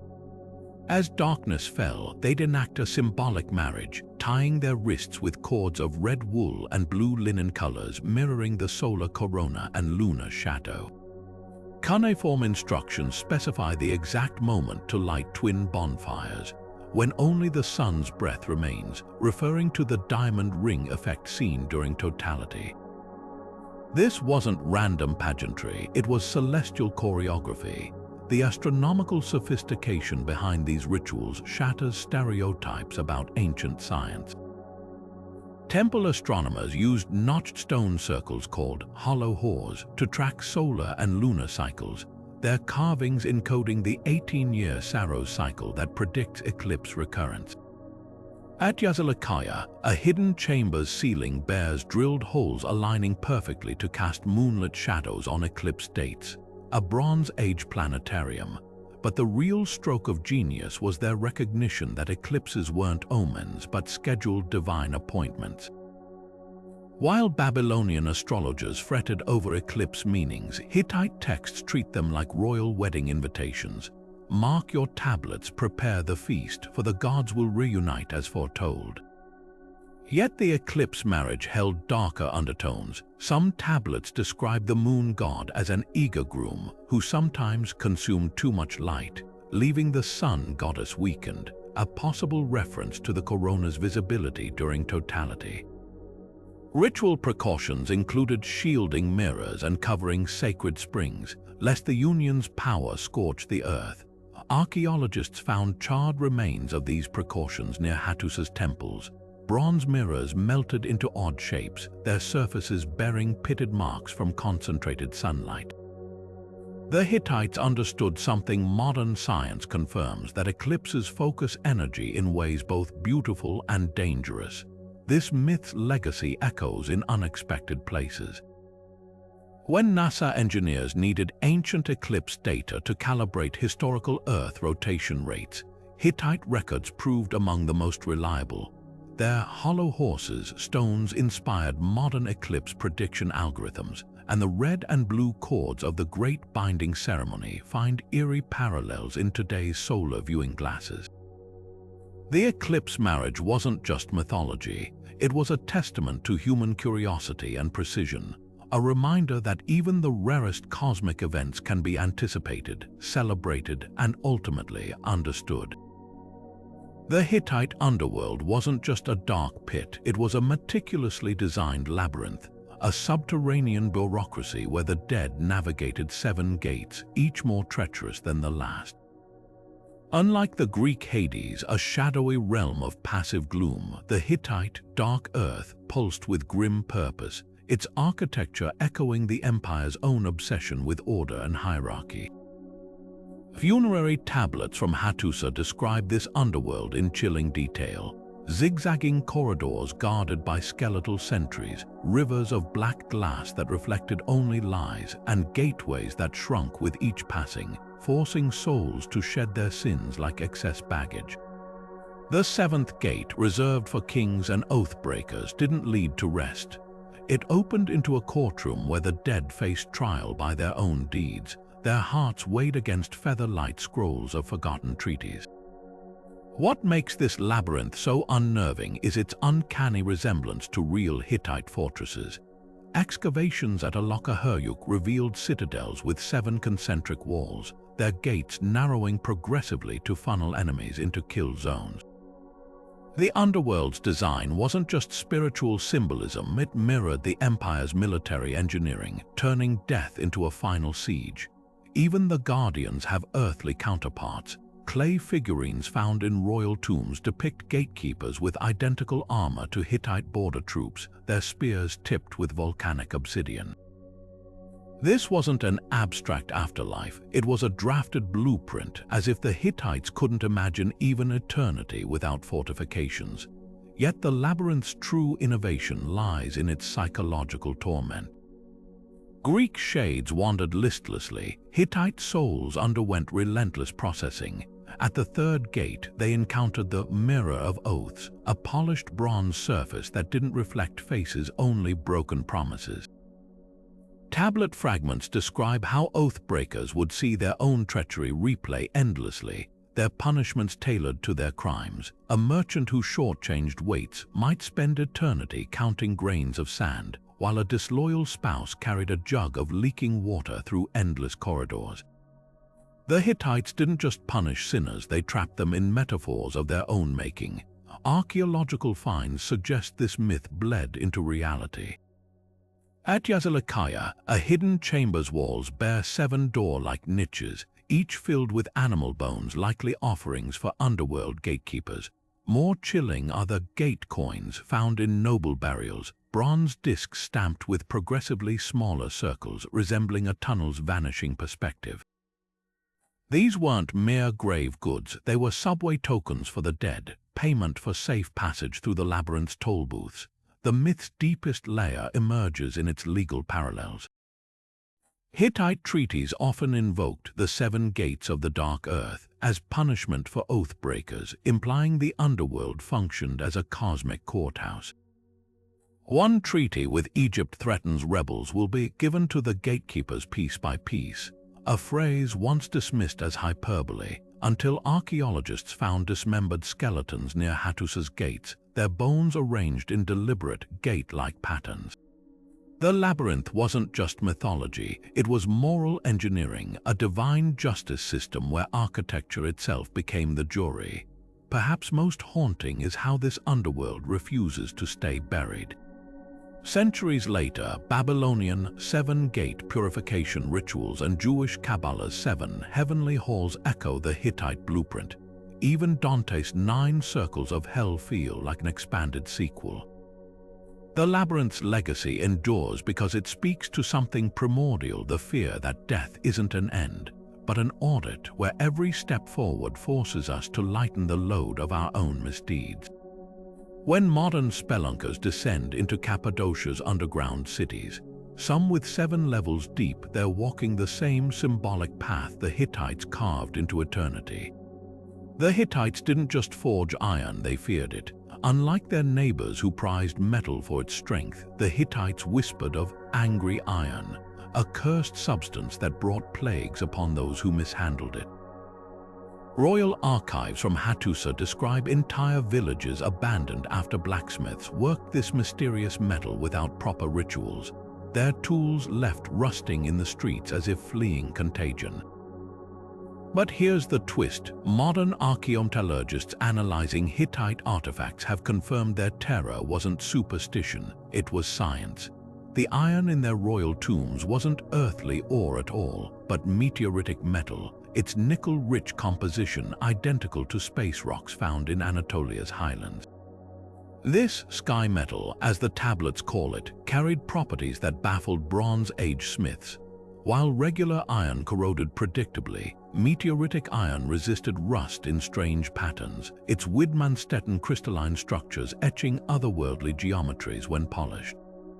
A dagger buried with King Anata still gleams with these unearthly patterns, its blade inscribed with warnings. The hungry veins must be fed honey, not blood. Ritual texts specify that such weapons required monthly anointing with beeswax and fermented fruit to calm their celestial fire, a practice modern scientists recognize as primitive passivation using organic acids to prevent corrosion. The Hittites didn't know chemistry, but they understood cause and effect. Untreated meteoritic iron sickened those who carried it.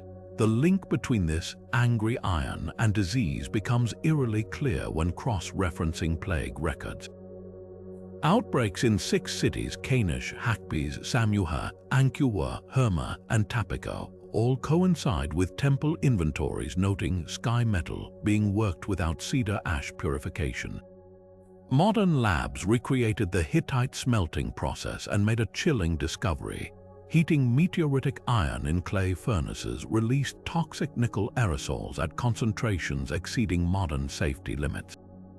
The curse was real, a toxic fallout invisible to Bronze Age eyes, but the myth takes a darker turn. Some iron artifacts, like the infamous serpent mace of Hattusili I, were deliberately forged from meteorites that fell during eclipses or cometary sightings. These events, recorded as dragons vomiting metal from heaven, were thought to imbue the iron with chaotic energy. Ritual texts warn that weapons from such stars remember their fall and thirst for violence. Forensic archaeology supports this. Battlefields where these weapons were deployed show unusually brutal wounds, with skeletons bearing deep, jagged cuts unlike the clean slices of bronze arms. The metal itself seems to have been worked at higher temperatures, making it brittle yet devastatingly sharp, a recipe for carnage the Hittites attributed to divine wrath. Yet for all their fear, the Hittites couldn't abandon meteoritic iron's power. Their solution, a priesthood of metal listeners, trained from childhood to detect the metal's song, likely the subharmonic vibrations produced by nickel-iron crystals under stress. These specialists would touch unfinished blades to their tongues, claiming to taste the metal's mood, a practice that may have exploited the body's sensitivity to metallic ions.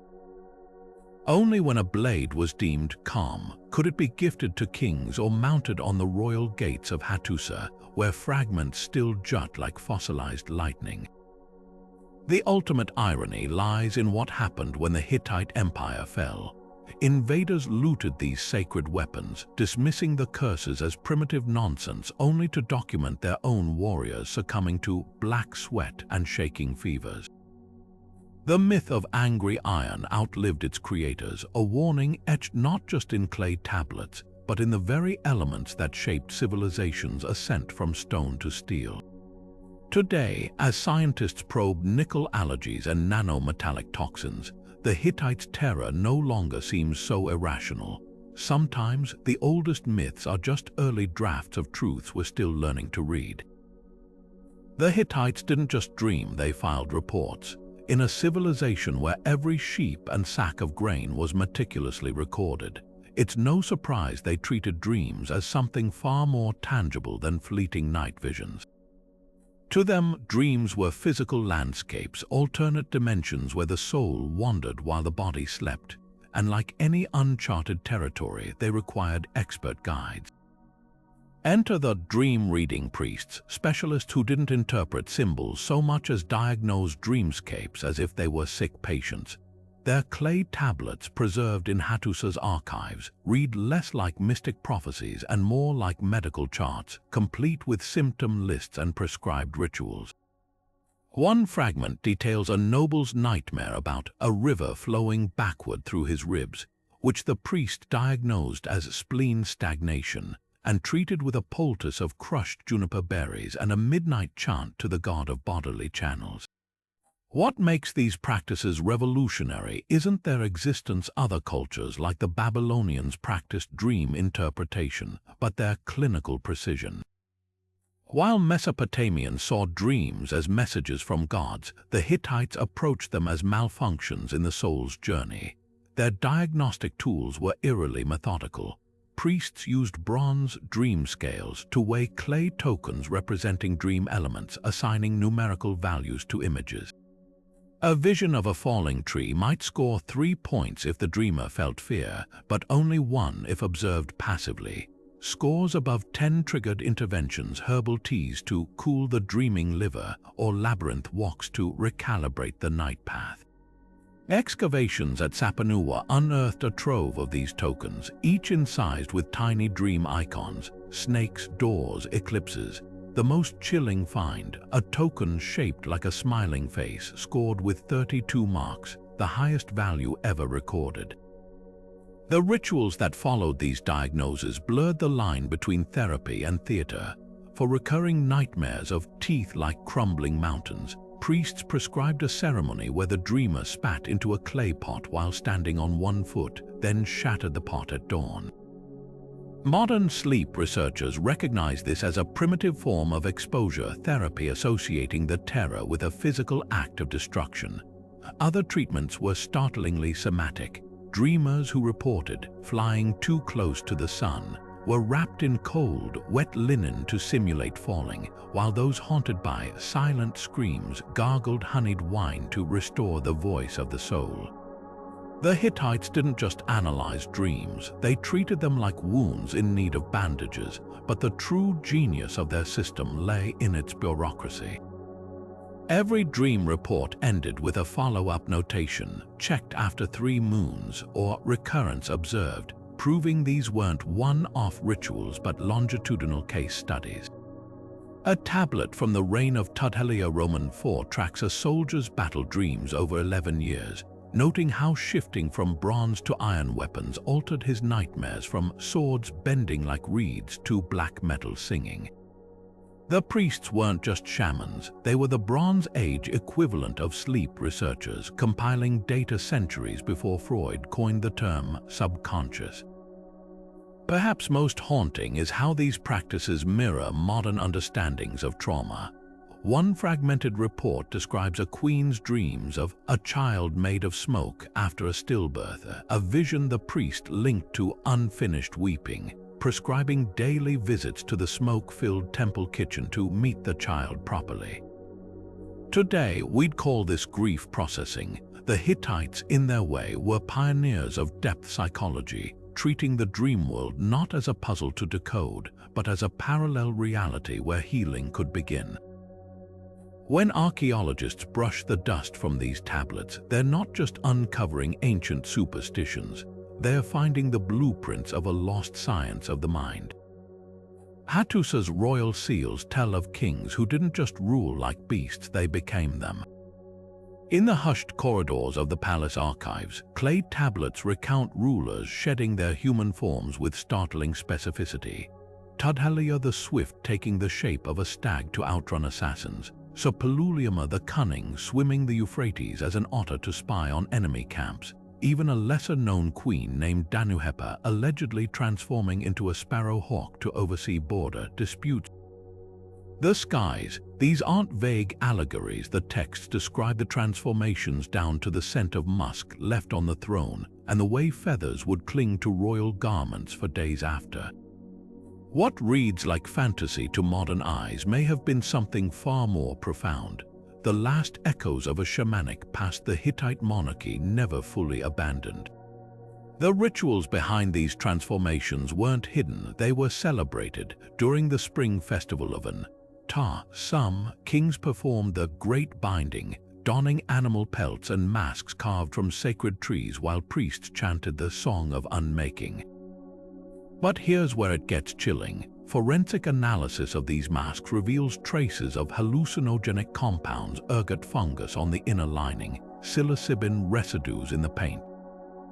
This wasn't mere pageantry, it was chemically induced transcendence. The masks themselves, excavated from Hattusa's temples, show peculiar wear patterns, bite marks along the edges, as if wearers experienced involuntary jaw clenching.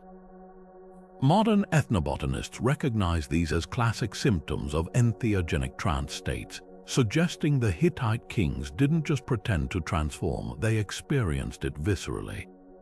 Yet the shape-shifting myth served a brutal political purpose.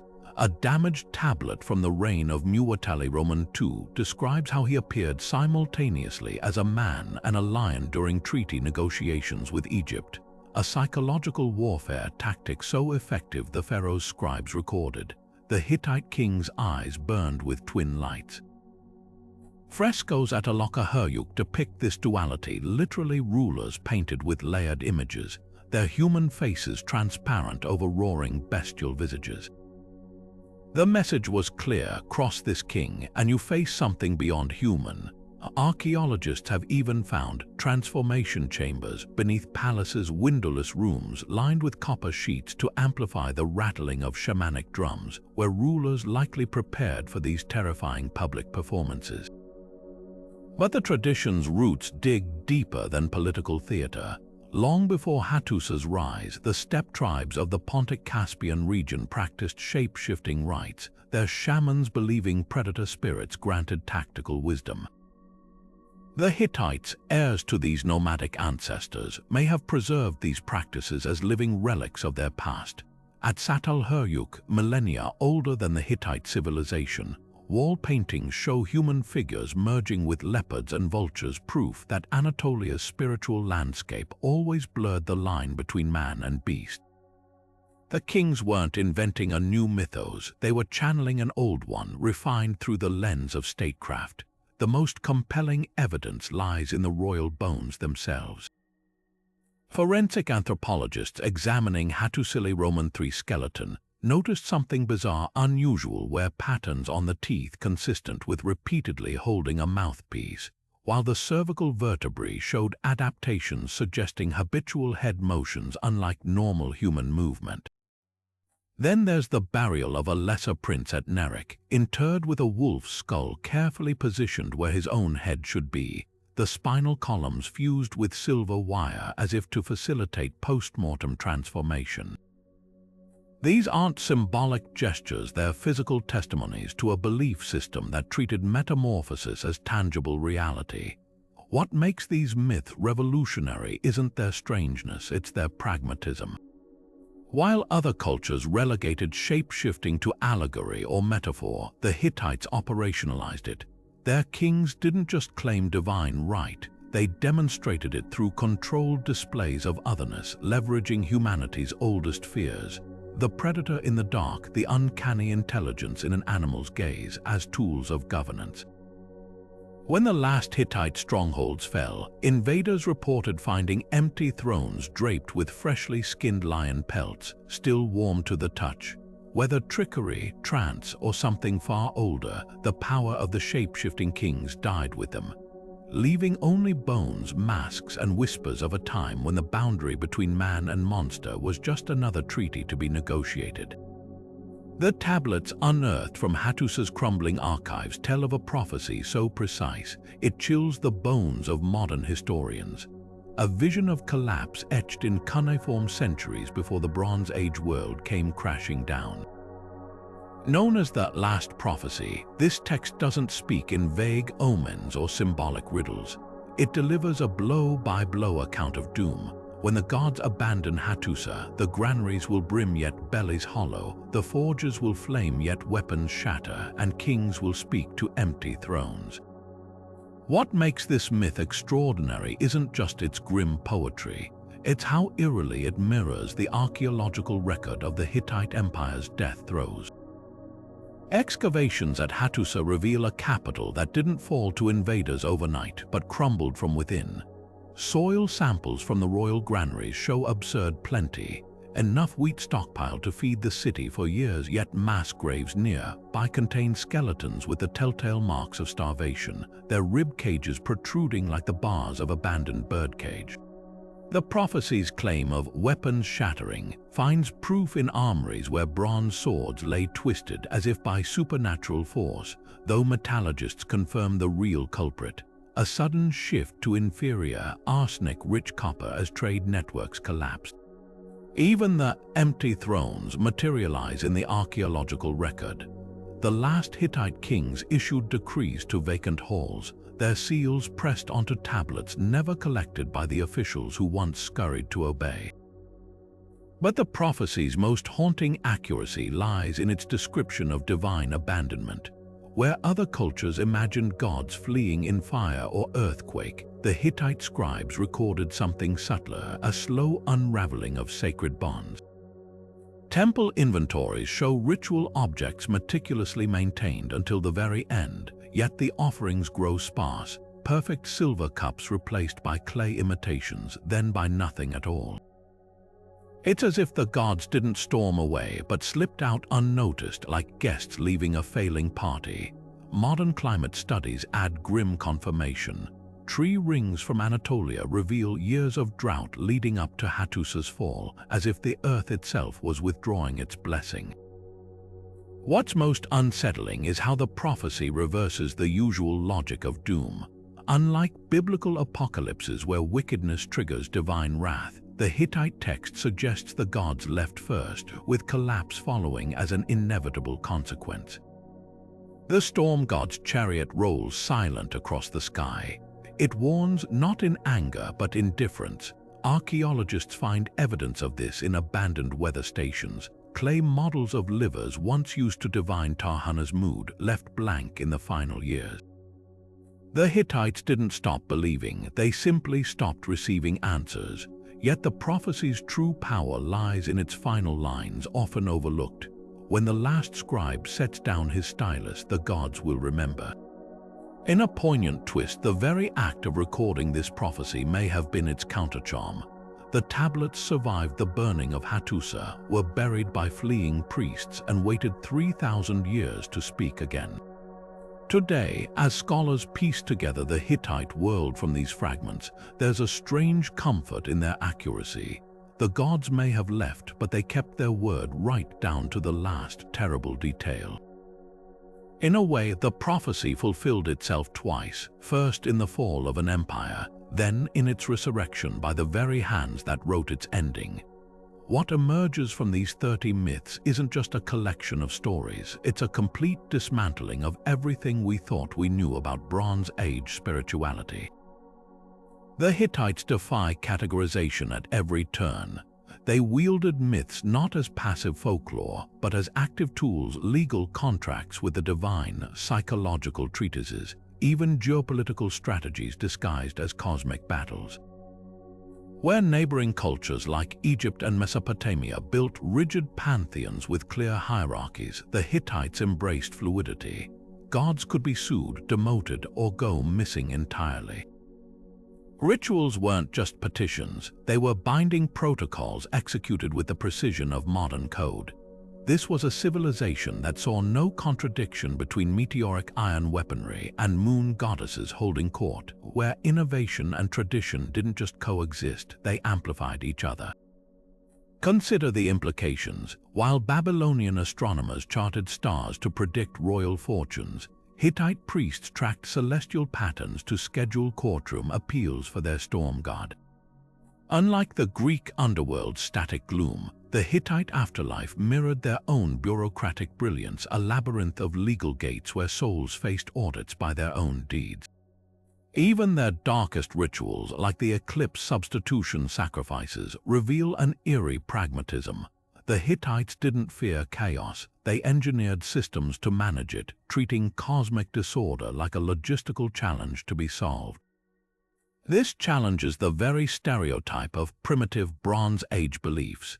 These myths showcase a world view both deeply mystical and startlingly modern, where deities were held accountable like civil servants, and trauma was treated with rituals resembling cognitive behavioral therapy. The Hittites remind us that ancient peoples didn't just explain the world through myth. They interfaced with it, manipulating spiritual frameworks with the same ingenuity they applied to chariot designs or treaty negotiations. So what does this mean for our understanding of other ancient cultures? If the Hittites, long dismissed as mere warlords, hid such sophistication in their sacred stories, what truths might lurk in the myths of the Minoans, the Indus Valley, or the Olmecs?